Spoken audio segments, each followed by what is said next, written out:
On May 29, 1943, Captain James Hartwell climbed into the cockpit of his B-17 at RAF Alconbury, watching the ground crew load the last belt of 50 caliber ammunition into the modified bomber's 17th gun position. 26 years old, 42, combat missions, zero experience in what he was about to fly. The YB-40 weighed 4,000 pounds more than any flying fortress he'd ever touched. In the 3 months before May, the 8th Air Force had lost 173 B-17s over Europe. Without long-range fighter escorts, German interceptors massacred bomber formations on the return leg from targets deep in the Reich. Focke-Wulf 190s attacked from 12 o'clock high, where B-17 nose guns couldn't track fast enough. Messerschmitt 109s dove through formations, picking off stragglers who fell behind. Crews called it the gauntlet. Half didn't make 25 missions. The solution seemed obvious. If fighters couldn't escort bombers all the way to Germany and back, turn a bomber into a fighter. Army Air Force's engineers stripped everything from a B-17F that didn't shoot. Bombs gone. The bombardier station converted to a twin 50 caliber Chin Turret, a second dorsal turret installed behind the radio room. Single waist guns replaced with twin mounts. Cheek guns added to the forward fuselage. Ammunition capacity tripled to 11,275 rounds. Additional armor plating welded to crew positions. 16 50 caliber machine guns on one aircraft. They called it the YB-40, the Flying Destroyer. Douglas Aircraft in Tulsa completed 12 conversions by March. The 92nd Bombardment Group at Alconbury received them in early May. Colonel William Reed selected 7 crews to fly the first combat test. Hartwell got aircraft 42-5738. His crew called it Hedgehog. The weight made everything wrong. Standard B-17Fs climbed to 20,000 feet in 25 minutes. The YB-40 needed 48.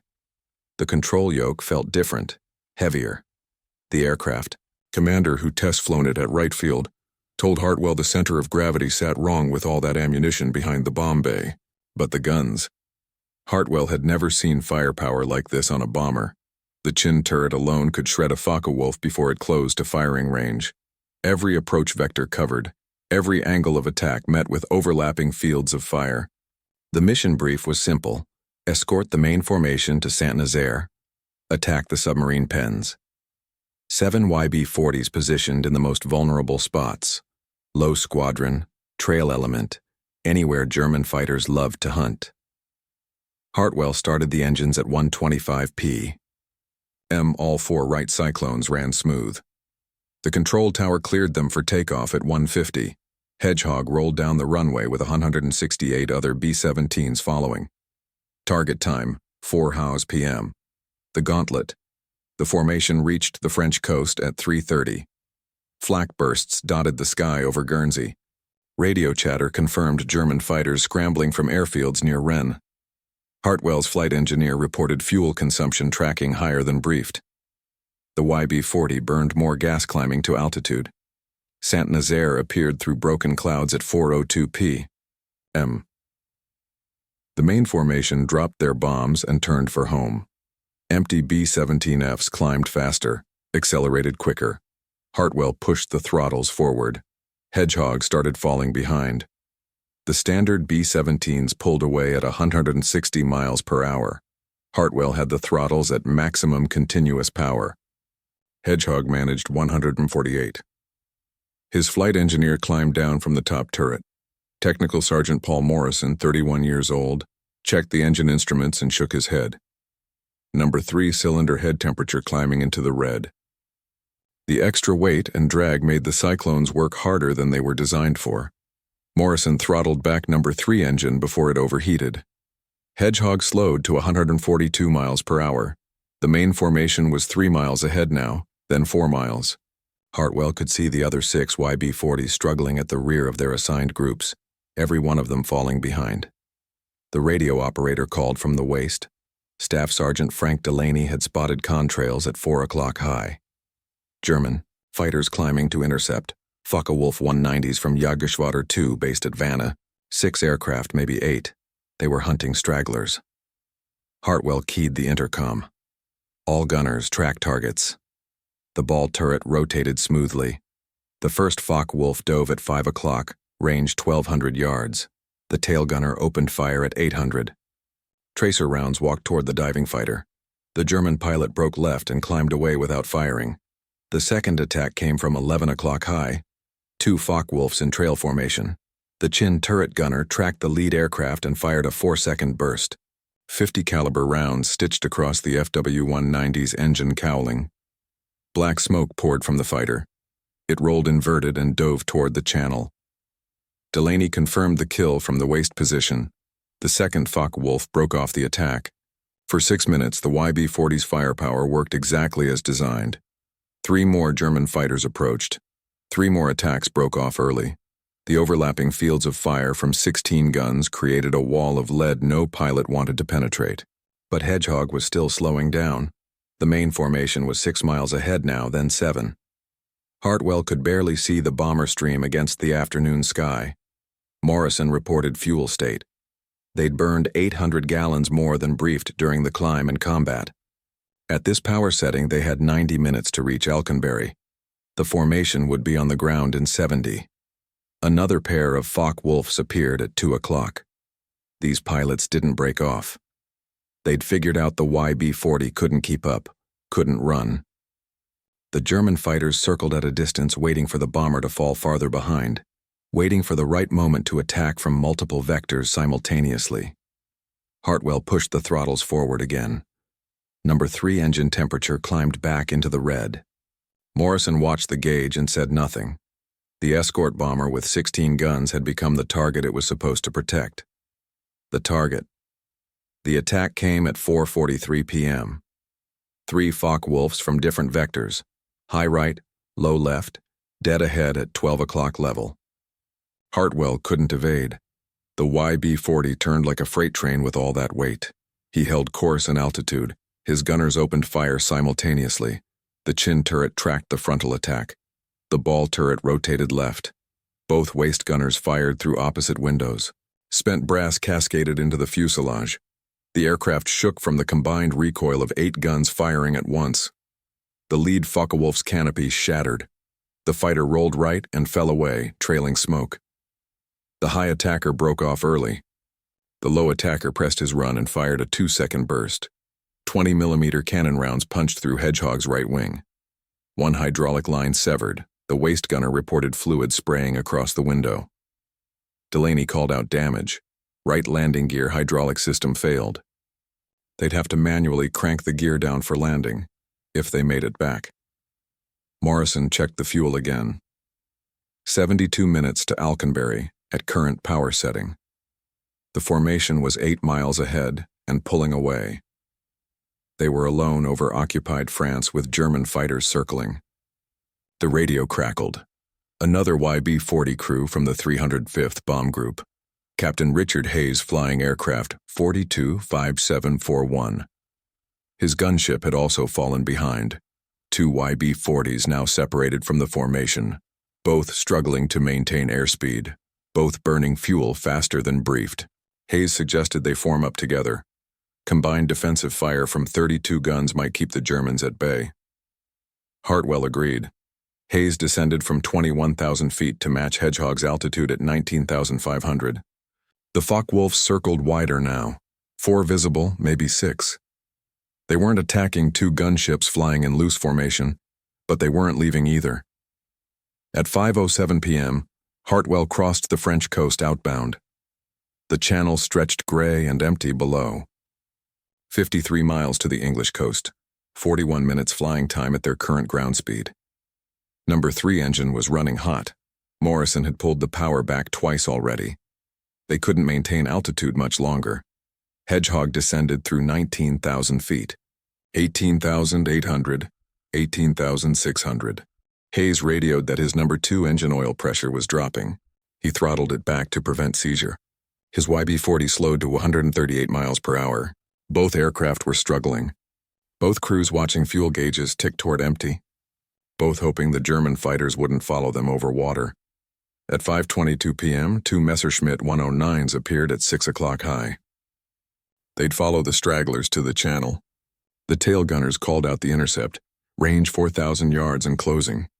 The fighters dove through 18,000 feet. Their cannons opened fire at 800 yards. Hartwell couldn't climb, couldn't accelerate, couldn't turn hard enough to throw off their aim. The YB-40 had become a flying target with empty sky all around. The tail gunner fired first. Staff Sergeant Raymond Kack, 24 years old. The lead Messerschmitt 109 closed to 600 yards. Kack walked his tracers across empty sky. The German pilot jinked left, right dove 20 degrees. Both fighters opened fire at 400 yards. Cannon shells tore through Hedgehog's tail section. One round exploded in the horizontal stabilizer. Another punched through the fuselage 2 feet behind Kack's position. The aircraft shuddered. Hartwell felt the controls go mushy. Morrison climbed back to check damage. The elevator cables were intact, but the trim tab mechanism was jammed. Hartwell would have to fight the control yoke all the way to England. The Messerschmitts pulled up for another pass. Hayes's YB-40 opened fire with all dorsal guns. The combined firepower from both gunships filled the sky with tracers. The German fighters broke left and circled back to altitude. At 5:31 p.m., 4 Republic P-47 Thunderbolts appeared from the northeast. Long-range escort fighters returning from a sweep over Belgium. They'd heard the radio calls about stragglers under attack. The Thunderbolts dove at the Messerschmitts. The German pilot saw them coming and turned east toward France. The P-47s formed up on both YB-40s and waggled their wings. Escort to the English coast. Hartwell checked his fuel. 37 minutes remaining at current power setting. 29 miles to landfall. They'd make it, barely. But the concept was broken. He could see it now. The YB-40 worked perfectly as a gun platform. 1650s could shred any fighter that got close. The Chin Turret alone had changed the equation for frontal attacks. The weight made it useless. After the standard B-17s dropped their bombs, they climbed faster and flew higher. The YB-40 still carried 11,000 rounds of ammunition, 4,000 extra pounds dragging them down, making them slower, making them targets instead of protectors. Hayes radioed at 5:47. His number 2 engine had seized. Oil pressure 0. He'd feathered the propeller. His YB-40 descended through 15,000 feet on 3 engines. Morrison calculated the numbers. Hayes wouldn't make Alconbury, maybe not even England. The English coast appeared at 5:53 p.m. Hayes aimed for the first airfield he could find, RAF Manston. Hartwell watched Hayes's YB-40 drop away toward the emergency field. One gunship limping home on 3 engines, another damaged and barely controllable. Both aircraft would require major repairs before flying again. At 6:18 p.m., Hedgehog touched down at Alconbury. Hartwell cranked the landing gear down manually.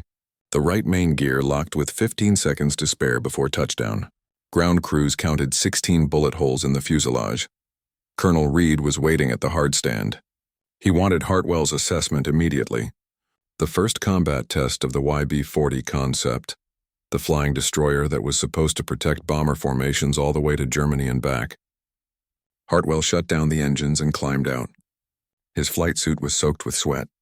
He looked at Reed and said 3 words that would end the program. It can't keep up. The failure that flew Reed ordered 7 more missions. Maybe the first test was an anomaly. The second mission launched on June 15th against La Palisse. 4 YB-40s flew. All 4 fell behind after the bomb drop.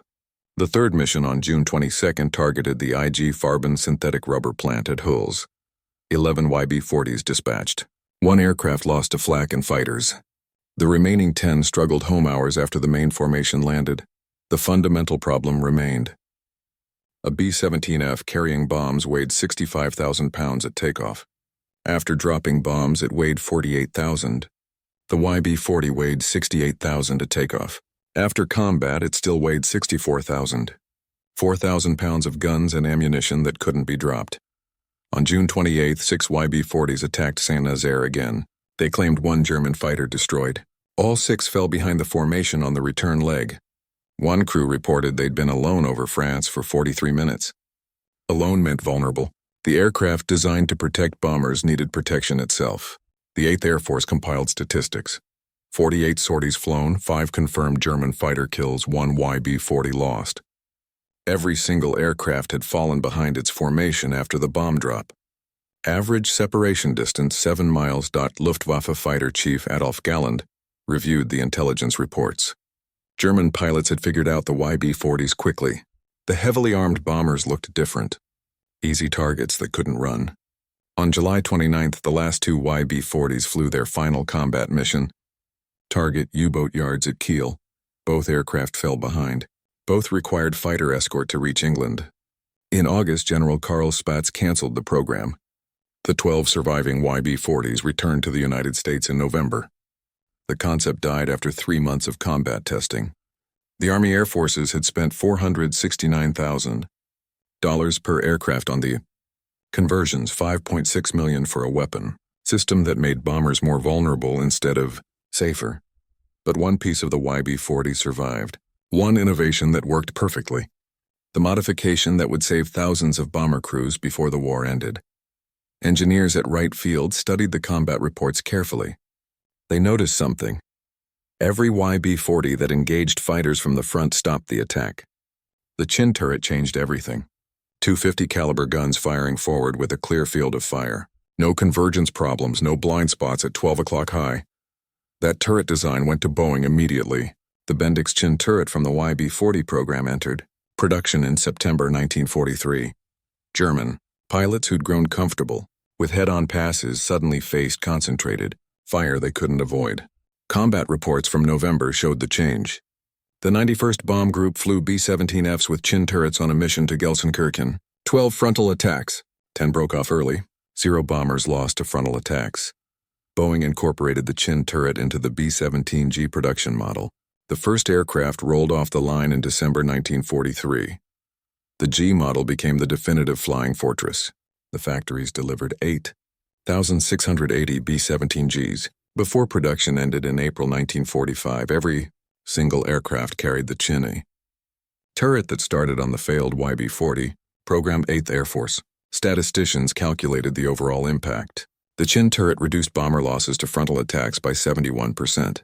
The YB-40 program lasted 3 months, flew 48 combat sorties, cost $5.6 million, and failed completely as an escort concept. But the Chin Turret from those 12 failed gunships flew on 680 flying fortresses, protected crews on more than 290,000 combat sorties, saved an estimated 2,300 bomber crews who would have died to frontal attacks without it. The true history of failure. The Chin Turret wasn't the only YB-40 innovation that survived. Engineers noticed 2 other modifications that solved real problems. The staggered waist gun positions on the YB-40 eliminated the problem of gunners interfering with each other. Boeing incorporated staggered waist positions into the B-17G. Waist gunners reported 40% better field of fire. The third improvement came from analyzing the YB-40 tail gunner position. The Army Air Forces contracted with the Cheyenne Modification Center to redesign the tail position. They called it the Cheyenne tail. It became standard on late production B-17Gs. 3 innovations from a failed program: Chin Turret, staggered waist guns, Cheyenne tail, all 3 incorporated into the B-17G.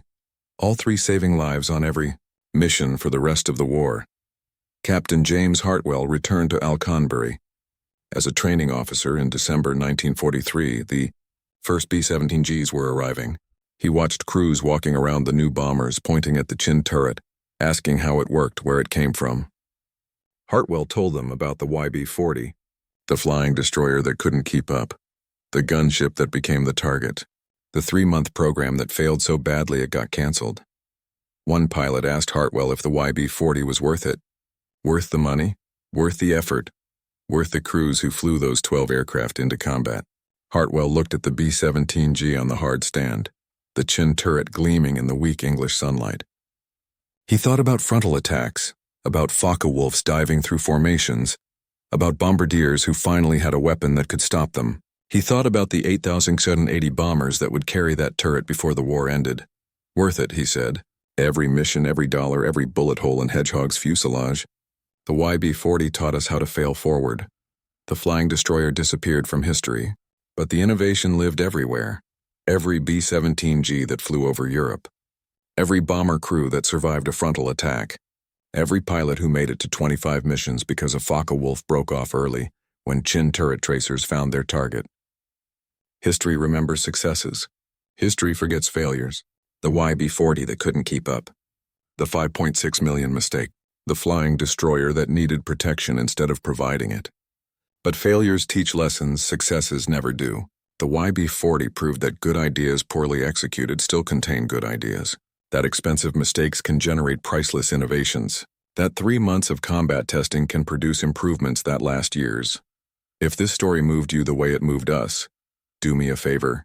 Hit that like button. Every single like tells YouTube to show this story to more people. Hit subscribe and turn on notifications.